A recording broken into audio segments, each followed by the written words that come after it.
Now, before we get into creating really cool design effects inside Photoshop, I want to talk a little bit about how you're going to prep your files or how you're going to set up your files. If you are working in print, that is, if you're going to be designing for magazines or any kind of print ad, you're going to want to keep your resolutions of your files really pretty high. In fact, 300 is going to be the most common setting you're going to go to when you're in your when your file setup and you're setting it up. And chances are, if you're working in print, you're going to be working in inches.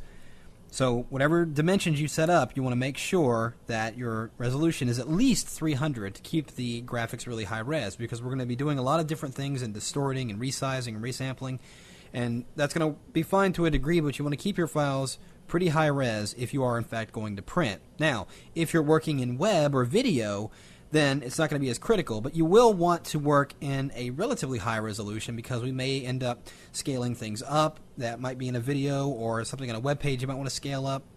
So something to keep in mind. You don't quite have to keep it to 300, but keep it around 100 or 150 if you're going to be eventually going to some kind of digital media like a web browser or video or something like that. So just wanted to point that out, and I'm going to be using RGB color mode for pretty much all of this because it is the most common, and it's going to give us, it makes all Photoshop features available to us.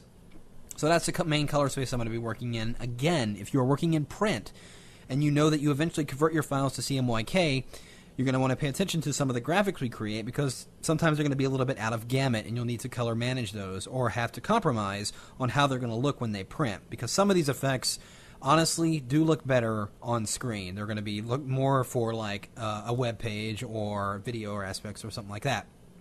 Some elements like that. So just to take a note of that as far as what's going to be for print and what's going to be for video as you're going and creating these files. Be wary of the resolution. And let's get started and have some fun making some cool design graphics.